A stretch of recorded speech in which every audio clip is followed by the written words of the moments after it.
Maka malaikat maut turun ke sini. Makanya ketika sakaratul maut sudah datang, maka yang baca Quran hentikan. Kenapa? Oh, memang gitu ya. Jangan semakin kencang. Ayo Pak, insya Allah Pak, gitu. Al-Baqarah Pak, Al-Baqarah Pak. Al-Kahfi, Al-Kahfi. Enggak lah. Yang baca Quran berhenti dulu. Kemudian digantikan dengan kita mentalkin. Antum agak ke sana dikit. Masya Allah ya. Orang yang meninggalnya kooperatif ini.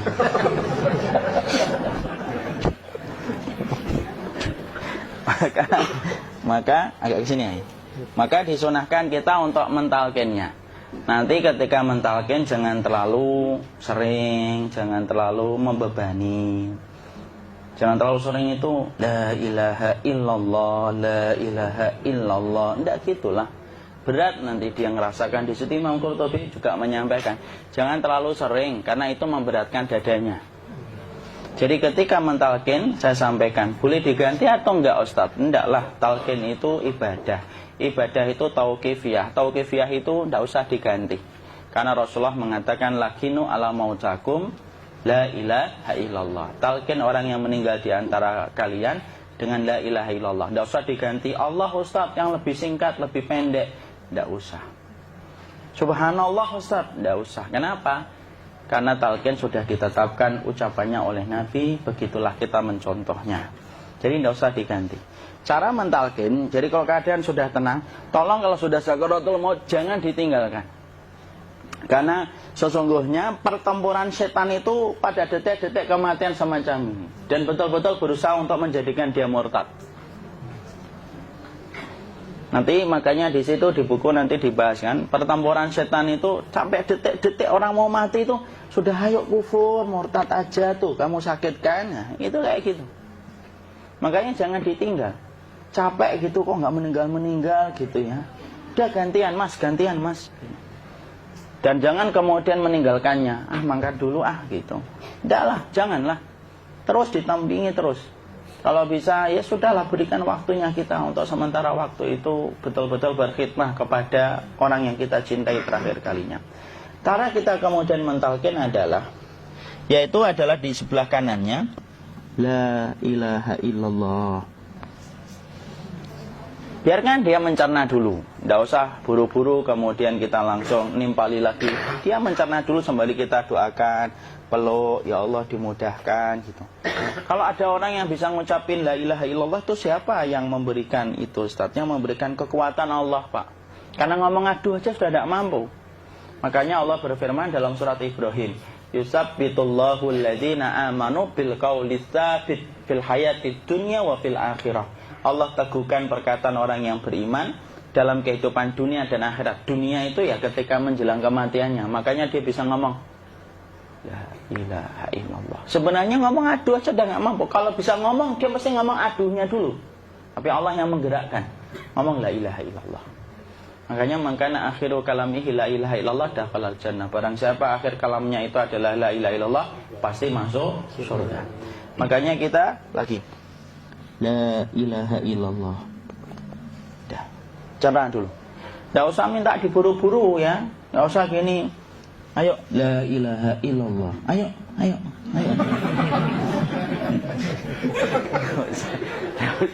Enggak usah gitu. Ya, biarkan dia pelan-pelan gitu. Ayo tapak, ya Allah capek saya Pak. Enggak usah gitu. Dia ucapkan la ilaha illallah. Kemudian dia mencerna. Lalu kalau dia sudah mengatakan, untuk mengatakan la ilaha illallah.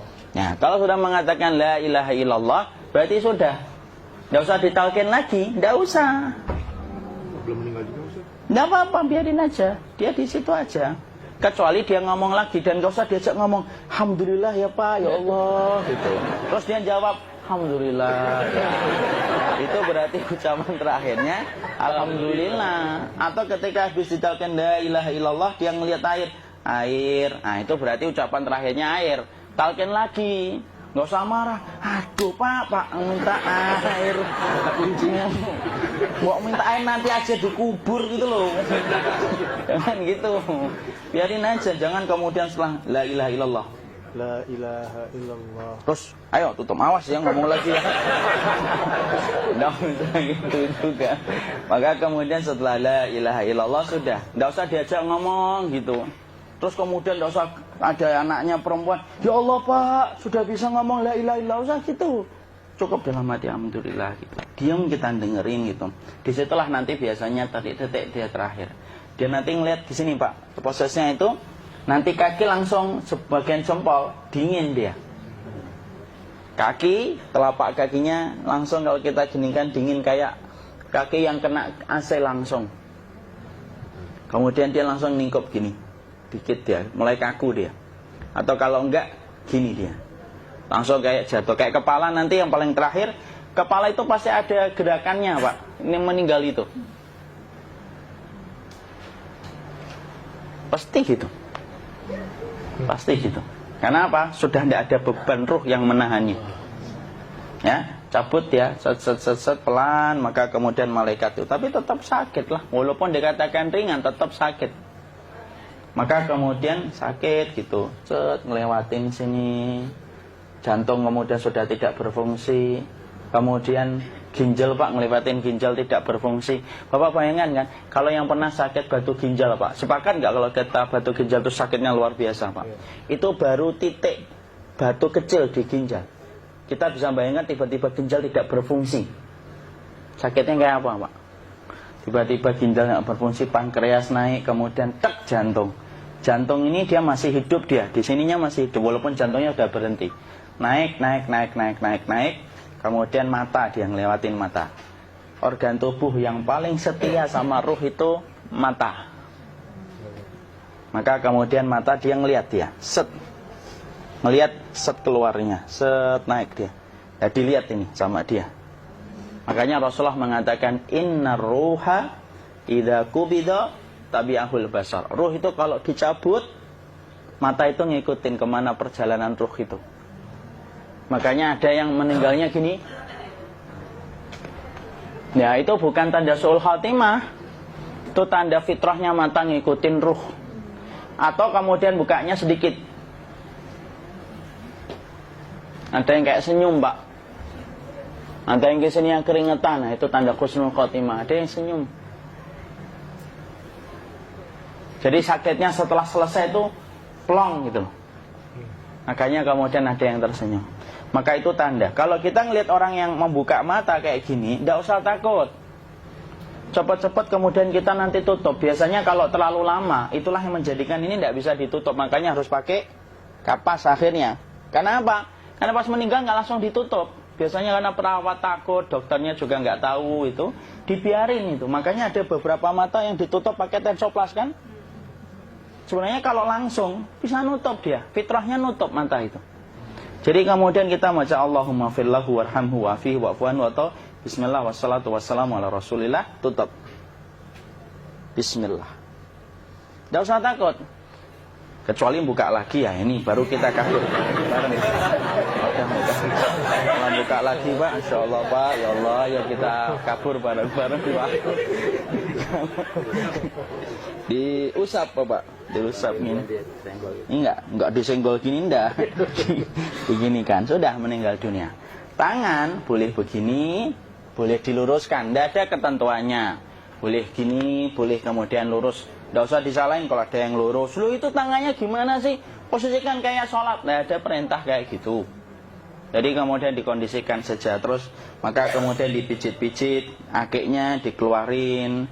Kemudian jamnya dilepas, gigi palsunya dilepas kalau ada. Ya. Kemudian apa setelah itu? Coba buku.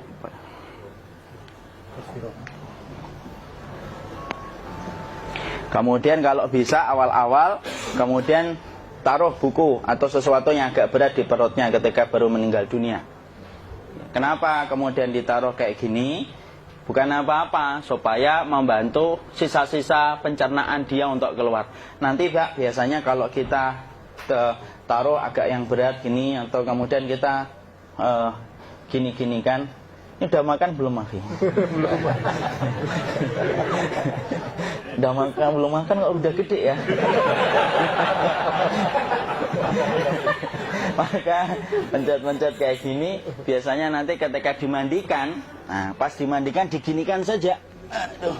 Nah ini dia sudah keluar di belakang, dia gini. Terus nanti keluar dia. Nah ini keluar langsung di belakangnya. Dan memperlakukan orang kalau sudah meninggal dunia itu yang lembut gitu. Kenapa? Inna kasra admil mayyiti kakasri admil hayyi. Mematahkan tulangnya ketika orang sudah meninggal dunia itu lebih dia rasakan sakit ketika mati daripada ketika masih hidup. Tuh Islam itu sampai sama orang mukmin itu kalau sudah meninggal aja sampai selembut itu. Kok hidup kasar itu kebangetan dia jadi orang itu. Mau sampai orang mati itu kemudian disuruh yang lembut, kalau ada aib disuruh nutup, tidak boleh diceritain. Misalkan di belakangnya beliau ini ada tompel, gagah-gagah tompelnya gede gitu. Tidak boleh cerita, Masya Allah loh. Sampai segitunya sunnah itu, ngajarin kita untuk nutup aib. Kalau ada orang belajar sunnah sukanya buka aib, nyari-nyari kesalahan orang. Sunnah yang mana dia pelajari itu, saya bingung. Makanya kemudian gini, setelah selesai, maka kemudian tutup dengan kain. Maaf ya, Ki. Ya. Nanti kalau nggak kuat napas ngomong ya. Maka ditutup kayak gini, ditempatkan kemudian jangan di tanah, tapi di atas dipan. Karena apa? Syekh Abu Malik Kamal Said Salim dalam Sahih Fikih Sunnah menyampaikan supaya tidak cepat busuk. Dia taruh di atas. Kemudian ditutup pakai kain apa saja, ya, sembari nanti kita mempersiapkan tempat mandinya, tempat kafannya dan yang lain sebagainya. Maka kemudian kalau ada yang datang boleh dibuka. Kemudian kita mencium ininya apa? Kemudian keningnya. Kemudian kita berdoa, nutup lagi kayak Rasulullah ditutup. Kemudian yang datang terakhir itu salah satunya Abu Bakar. Dibuka kemudian beliau, ya Allah ya Rasulullah, engkau adalah orang yang percaya hidup dan matimu, dan tidak mungkin Allah itu mematikan engkau 2 kali ya Rasulullah. Maka kemudian ditutup kembali. Saat itu para sahabat dalam keadaan mendung semuanya. Maka disitulah kita lakukan kayak gini. Ditutup gini Ustaz ya. Kasihan tidak bisa napas, insya Allah tidak butuh napas lagi. Jadi kemudian kita semacam ini kita persiapkan apa yang bisa kita lakukan. Nah itulah proses kematian dari sakit, sakaratul maut sampai kematian.